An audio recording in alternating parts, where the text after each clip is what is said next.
TJ was a right laugh. The banter was just there, the laugh and the jokes.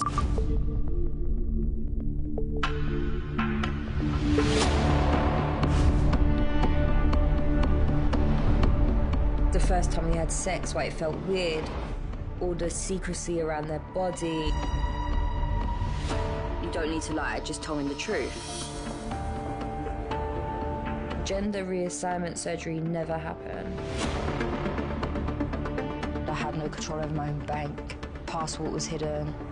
From there, it was just downhill mayhem. This is a manipulative, lying, deceptive, violent human being.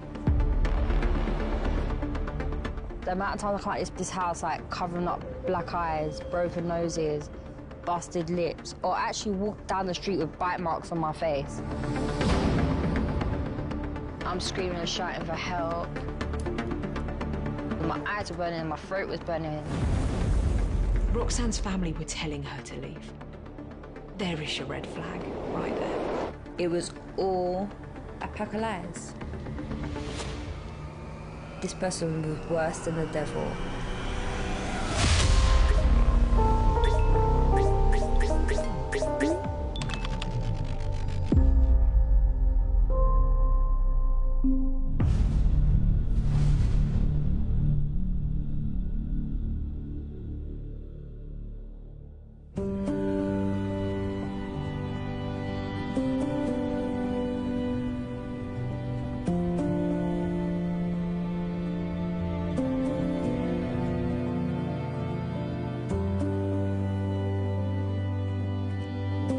So my mum's friend was on Plenty of Fish, and it looked like there were some good-looking guys on there, so I thought, let's give it a go.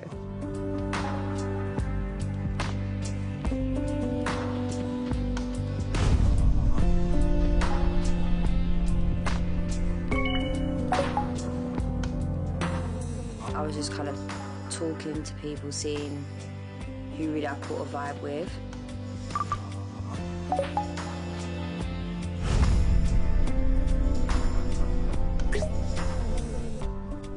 I felt like TJ was a right laugh.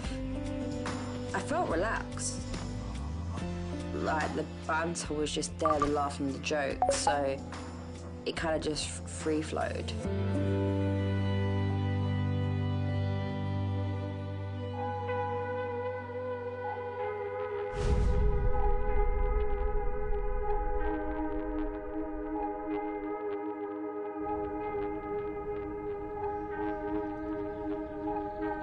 What happened with me and my friends at that day.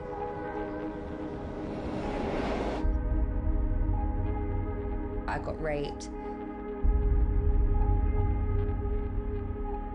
I feel like being raped at 16, the police not believing me.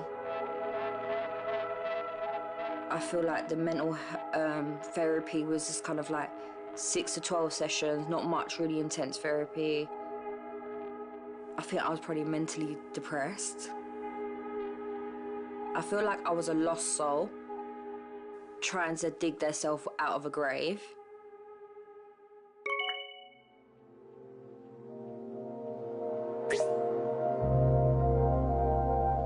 TJ made me feel relaxed. TJ made me feel heard. And TJ made me feel like everything I felt was okay. Roxanne, at that point, really trusted TJ, and that must have felt like a real gift to be listened to be cared about, and that person to be there to support you. So she may have also felt a huge sense of, I can just be myself with this person.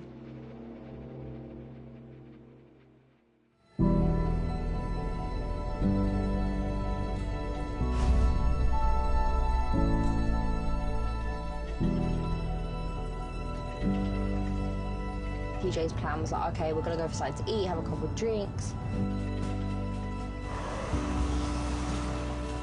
I was just kind of hoping that person that I had fun talking to was that person in real life.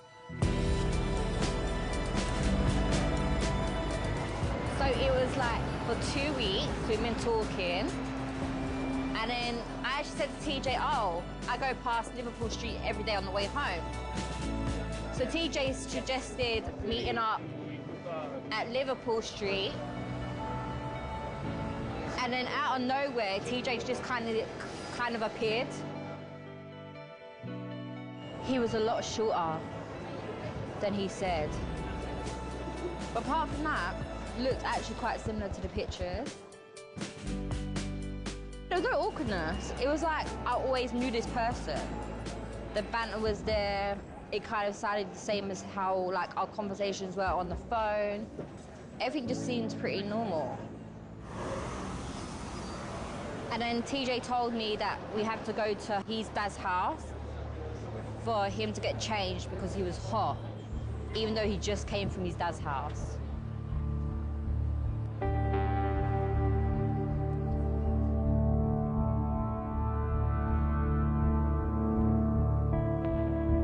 I was very anxious and worried because I thought it was a bit weird. Because it's like, I don't know you and now I'm trusting you to take me to someone's house. Just didn't know really what to expect. The first real red flag that is shown in this relationship is when TJ takes Roxanne back to his dad's house. This wasn't part of the pre-arranged location, so straight away Roxanne is pulled out of her comfort zone and has gone somewhere she wasn't expecting to go. What people need to understand in this situation, and are you doing what you feel is right? Is it comfortable for you? Because if it's not, you trust that instinct and you need to walk away.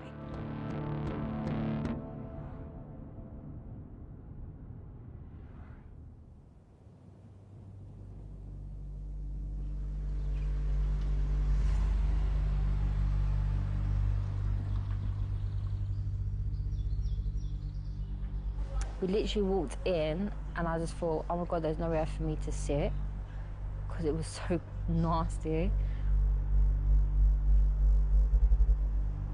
You know when a carpet's been ripped up? It was just that throughout. And it was dirty. I mean, there was a sofa bed with all the foam showing. It was proper filth. TJ just kind of stood there with me, just talking to me, and we was chatting. He said, like, I'm sorry for the state of the house, this is not where I live, this is my dad's. And I was like, okay. Like, just went with it, really.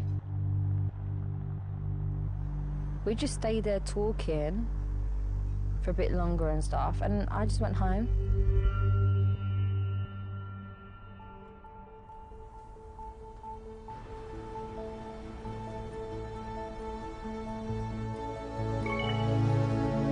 TJ texted me when I got home, kept on talking. It just kind of went from there, really. It kind of just carried on talking and meeting up and having a laugh and joke. Looking back on it now, it was very intense, very quickly.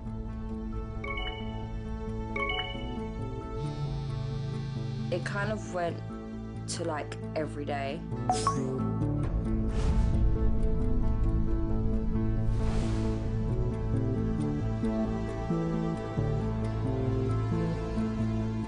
At first we was all really happy for her.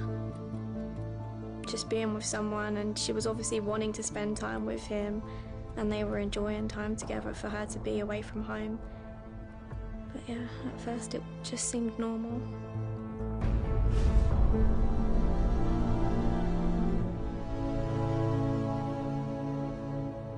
It was obvious the conversations weren't as often as we used to have them.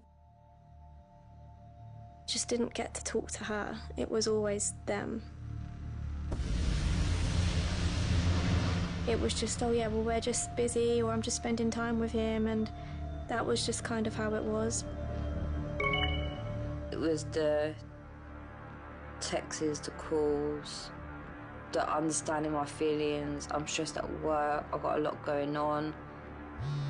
and TJ's making it feel like everything was okay. Like, TJ had my back and no one else did.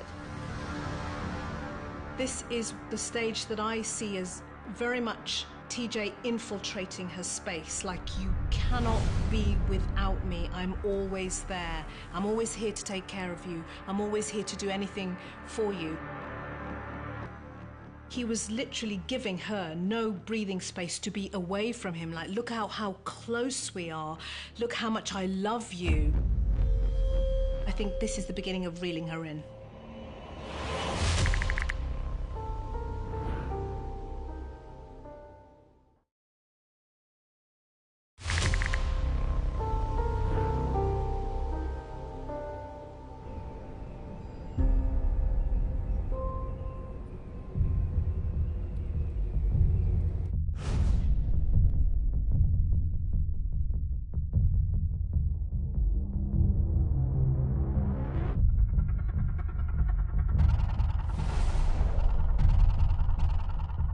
We only had intimacy once. That was the only time throughout the relationship. It was very uncomfortable. TJ wanted complete darkness. TJ kept clothes on. You wasn't allowed to touch. You wasn't allowed to have lights on. You wasn't allowed to strip them. Made me feel absolutely weird and strange and the most unnatural situation you could have ever been in. Then after that, it was like, I don't want to rush. I want to take the sex out of it and just get to know you. I want you to feel loved and cared for, and not everything based around intimacy. And I was just like, okay, this is different, because normally when you first meet someone and you finally do get intimate with them, it's like honeymoon stage. It's like you can't keep your hands off each other. But it was like flipped back on me, like, well, no, actually, we're gonna take that away. And I was just like, okay, this is really not how I expected it to go.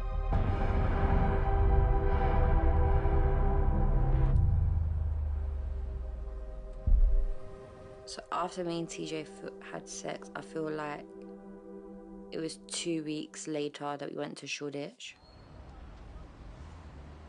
TJ just said that we was gonna go for cocktails and have a nice night, and everything was just gonna be happy.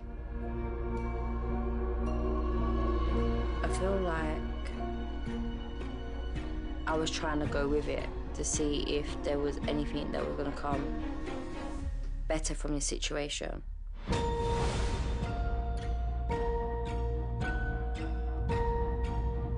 I was happy the fact that we was going out for cocktails and finally getting out of that house.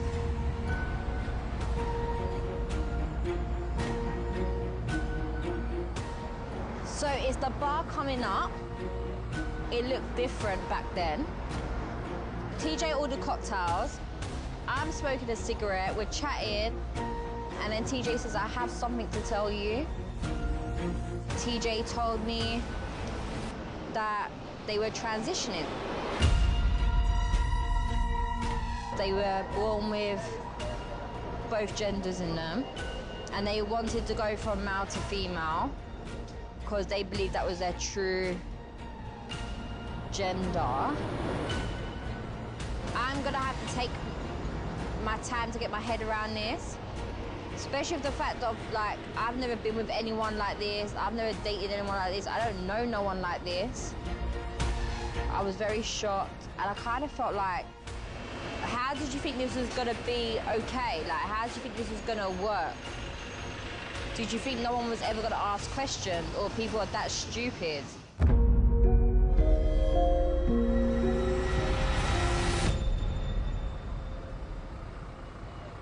Kind of felt like if I get up and run now, it's pretty awful of me. And then I found out the surgery was happening within, I believe, a week of this. And it was only going to be a day surgery, what I found really weird. like it's not right to throw that on someone, especially without asking them how they feel. And no one really matters apart from TJ's world. This is mind-blowing information. He's never shown any hint of any of this, and suddenly he's laid all of this information bare on her. What that is information that is going to shift the nature of their relationship. If she stays, how does she feel about it? What does she want? Does she want to be in this situation or not? And I'm confused, like, I'm not even this way inclined. Should I just stay and be supportive? You should have been honest from the start with me, not held this information in. There was just so many things going through my mind at that stage. Trauma bonding is a term that's used to describe how perpetrators, online and off, will use trauma as a means to bond with their victim, to initiate pity, sympathy, empathy, attention from the person who's on the receiving end. When TJ discloses that he's going to have this gender reassignment surgery, I suspect that he needed to lure Roxanne in here by making her feel sorry for him, pitying him, you know, realizing how tender and how wounded he was. But obviously the goal is to coerce and control.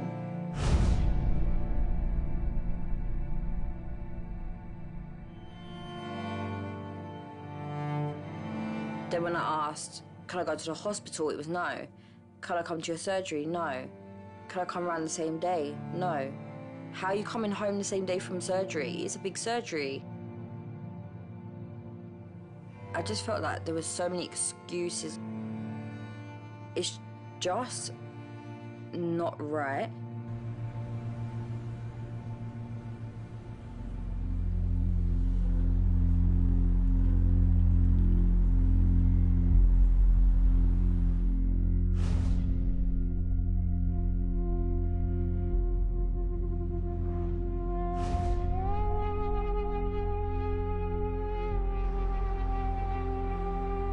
I was kind of confused because there was nothing that I would say looked anything like a surgery's even happened.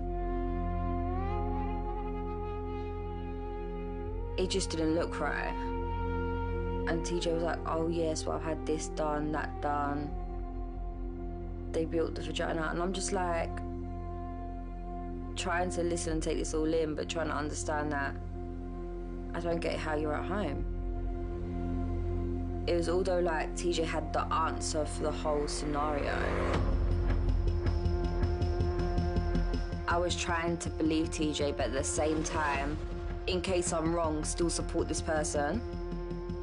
Or try and understand this person or understand what they're going through.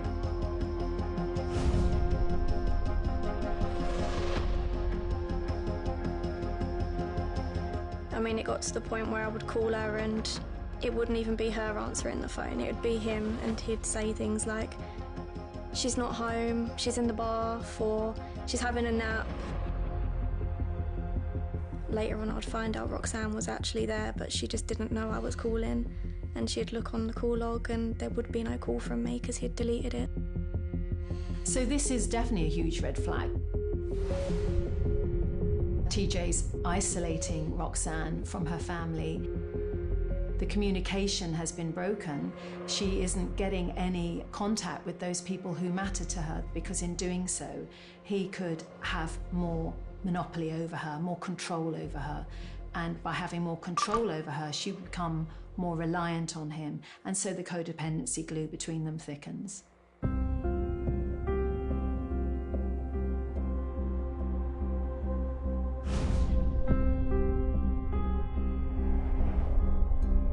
So literally from surgery, it just went from name calling to a slap to a punch to no one loves you, no one cares for you, you're fat, you're ugly, you're a slag.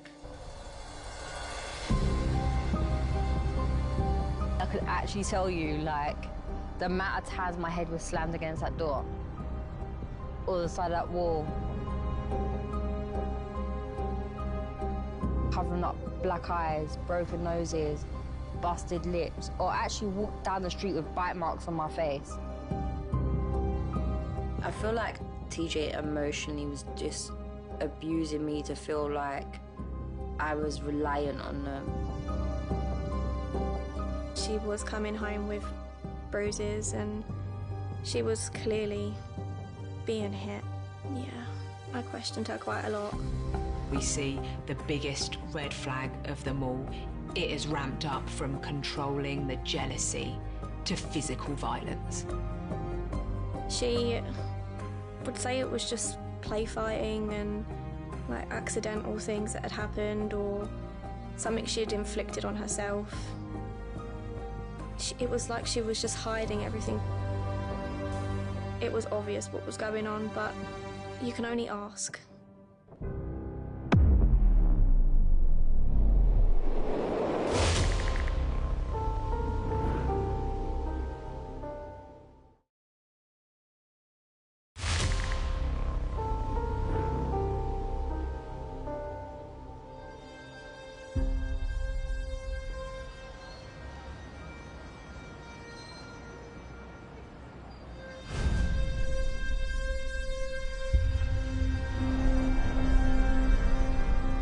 TJ found out that I got raped when I was 16. TJ acted very angry, wanted revenge. Then TJ asked me who the person is. I told him who they were. And then I found out that TJ knew the guy that done it to me. And then from there, it was just downhill mayhem.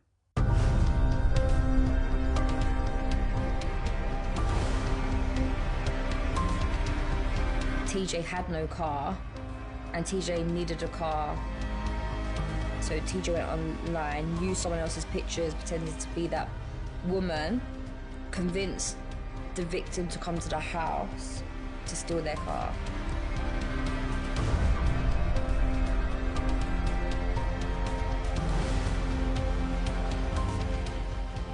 Drugged the victim up, and then stole the victim's keys.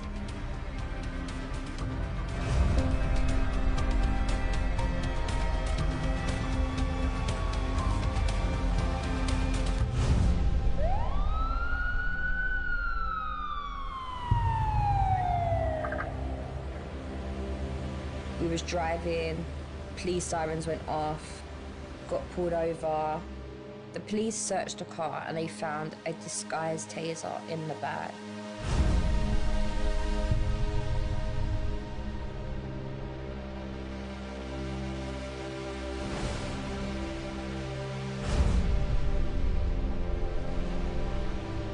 I feel 100% remorse for the guy that got caught up in this madness. I fully accept my part that I should have told the police the truth. I should have told them exactly what was going on. I feel absolutely so apologetic for the victim, and I feel bad for what happened.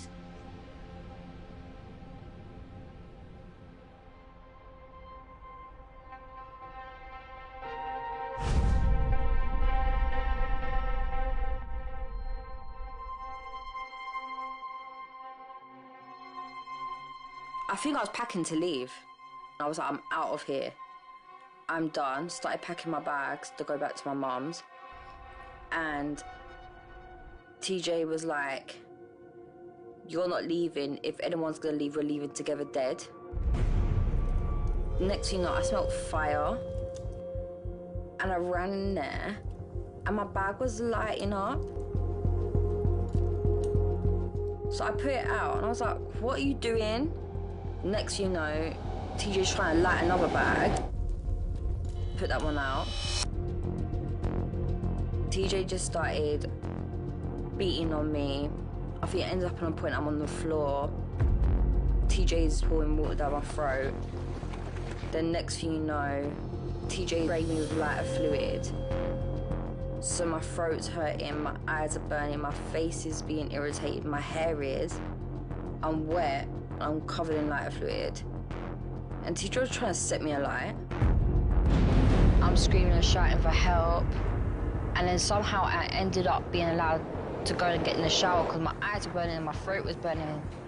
And as I'm in the shower, TJ came in, punched me in the side of my face and said, "You stupid bitch, I was born a female." I was like, oh my God, this makes sense. Like, bells on, everything's answered itself now.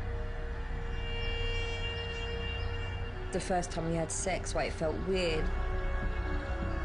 All the secrecy around their body. Not being able to do anything normal with them in bed. The fact that you came back the same day from operation, and it just all made sense. Gender reassignment surgery never happened. TJ was born a female.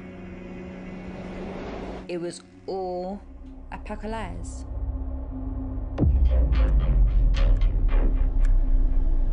We know that all wholesome, healthy relationships are built on mutual trust.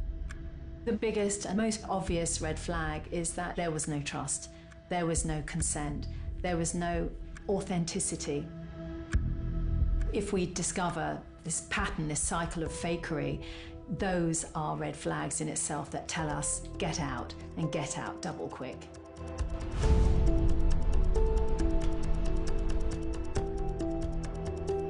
I wanted answers. I knew TJ was lying, but I wanted the proof. I wanted that TJ was pretending to be a male, that TJ lied about transitioning. I didn't know if I was even gonna go anywhere with it at this point.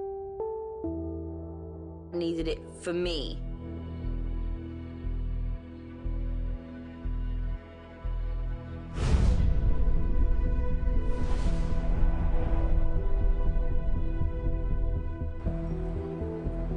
TJ wasn't in the house, and I was looking through the clothes cupboard. I found letters from when TJ was previously in prison with an ex-girlfriend writing and saying, "Why are you in a female prison if you was born a man? Because you've transitioned, so why did you lie to me?" I suddenly realized at that moment, TJ's done this before. It made me feel that I'm not alone, and I wanted to get justice for us all.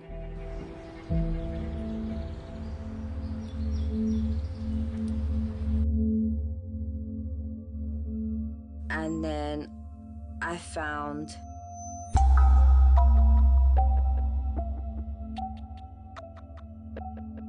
the fake penis.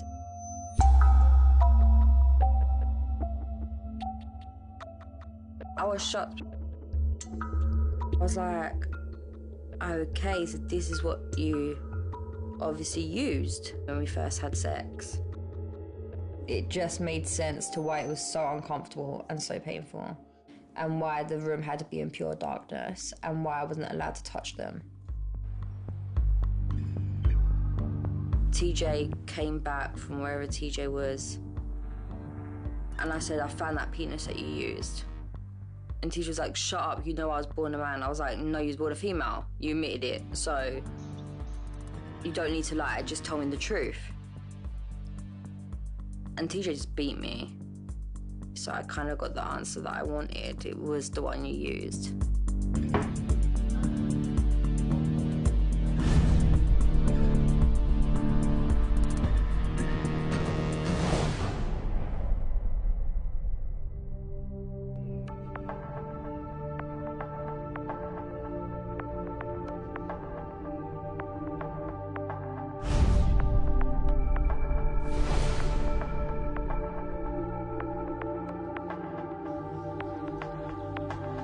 So this is just before where we lived. So I was only allowed the phone when it suited TJ. I only had to talk to my mum when it suited TJ. If TJ felt like beating me that day, TJ would. I think it's all control. I mean, I had no bank card, I had no control over my own bank. Passport was hidden. They had everything. I think TJ knew by that point that I knew it was a lie.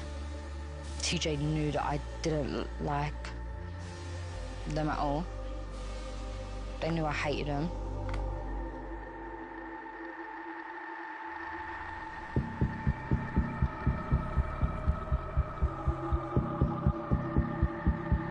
I feel like she hid quite a lot. I don't know if it was just because I was young and she didn't want me knowing, or if she just didn't feel like she could say what was happening, but she definitely didn't tell us everything we should have known. A lot of people felt, I guess, upset and angry at me that I didn't call on no one for help. But on the other hand, I got myself into this and I'm gonna get myself out. I think it can be very hard sometimes for people in abusive, toxic, violent relationships to get up and leave, because by that point they have possibly been so beaten down. They've probably been isolated from loved ones and friends. They might have also experienced intermittent reward from this person. Sometimes they're absolutely wonderful. And what they then are engaged in trying to do is get that person back. So if I change the way I am, that person will be loving and kind to me like they used to be. But at this point, this person is trying very hard just to survive from one day to the next.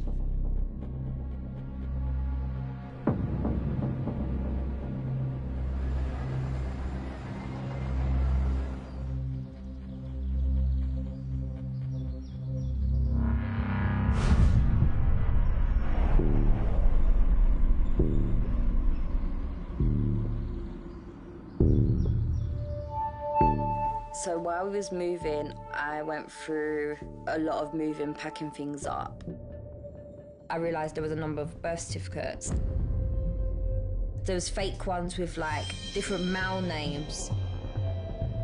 Then I realised there was one. It had the real stamp of approval, everything on it was just real.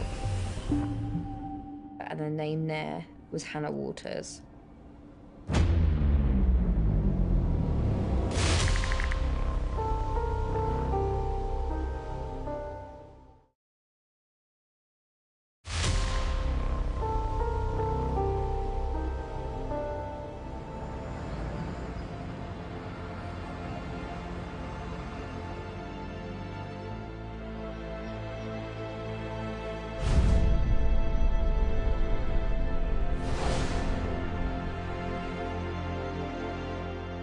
On the birth certificate, it had Hannah Waters, birth female, and the parents, and the hospital, and obviously the address.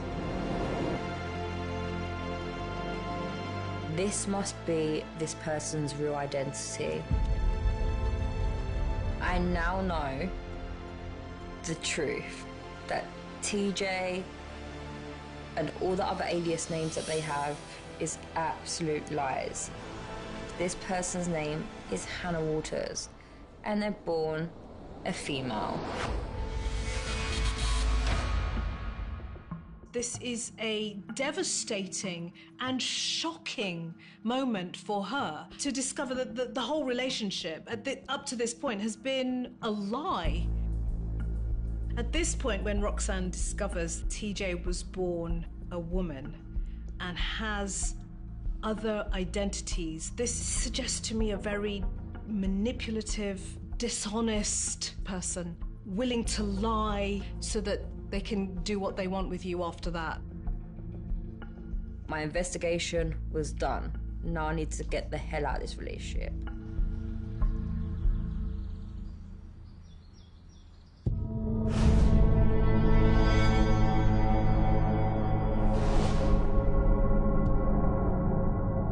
TJ was constantly threatening to set my mum's house alight, to get my mum's family raped, to get them murdered. I felt petrified for their safety because I knew TJ was capable of everything that TJ was saying. This person was worse than the devil. When they realised there's no more fear able to put into you, they then turn it onto the people you love. My mum was then getting to the point where we weren't talking to her and she weren't coming home, so that's when she started getting the police involved and calling them to go check on her. My mum was really paranoid.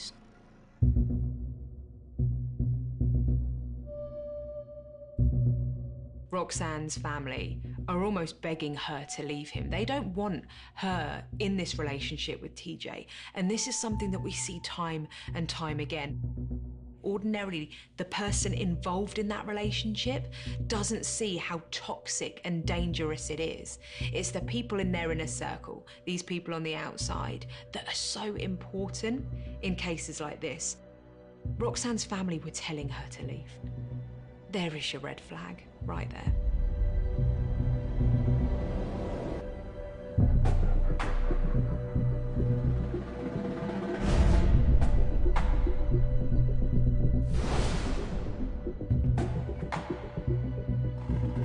And I rang my mum's friend and said, I need a cab now. And I was like, that's it, I'm done. Forget the staff, I can order new bank cards, forget everything, I will start again. My body can't take no more. I've had enough.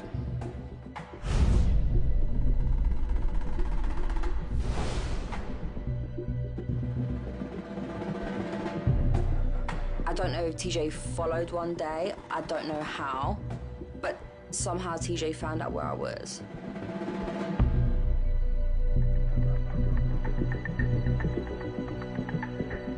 One night, I was asleep and I could hear the door go in. So I ran up the stairs to my mum's friend and I said, TJ's outside, I'm scared. I didn't hardly sleep either, I was scared to sleep.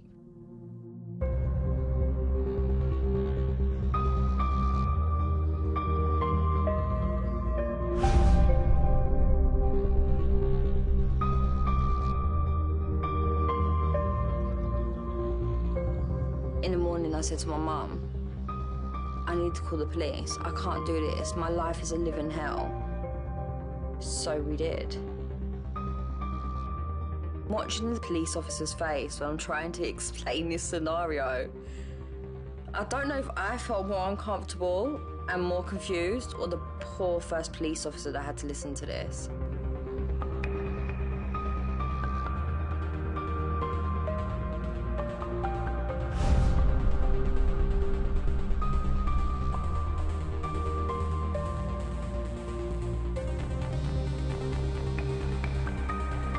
I'm receiving phone calls off TJ's mobile. So I ring the officer in question, I'm like, TJ's calling me from the police cells. They're like, what? I was like, TJ's calling me from the police cells. So from there, they had to transfer TJ to Holborn Police Station. And from that day, I never heard from TJ again.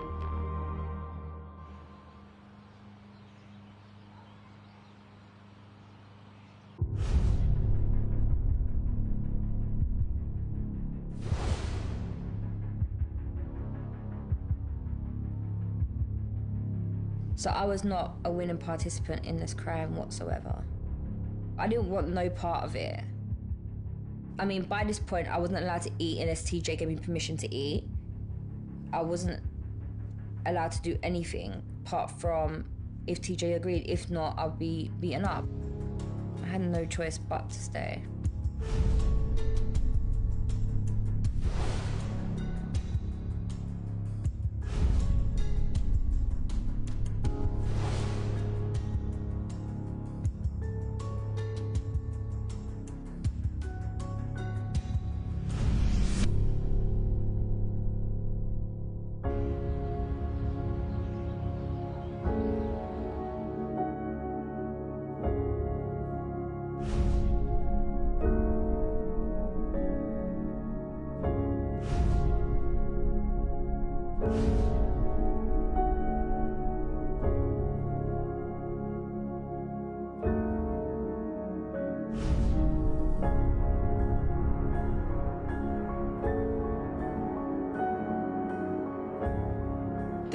is incredibly mind-boggling and very devastating from Roxanne's point of view, being caught in the net of a manipulative, lying, deceptive, violent human being.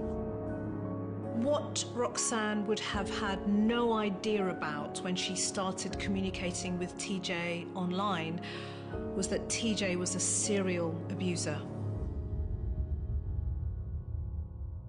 I feel very sorry for Roxanne in this situation because she has been duped by a very dangerous con artist.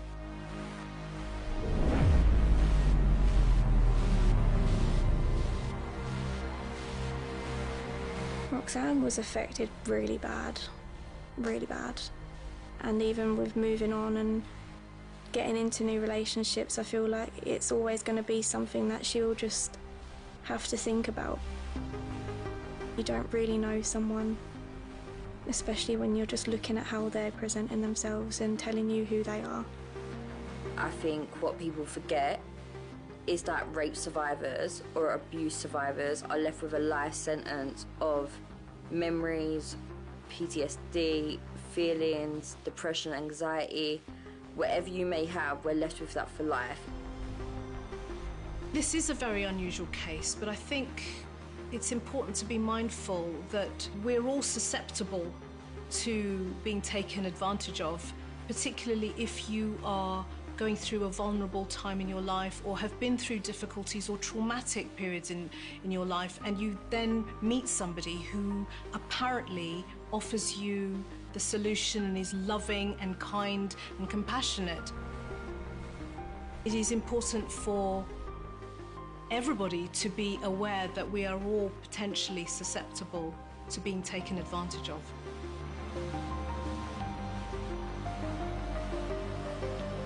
To this day, TJ's still not admitted to me why TJ lied. When TJ got sentenced, TJ looked at me because TJ knew I won. I smiled. I was with another survivor. We held hands. I won.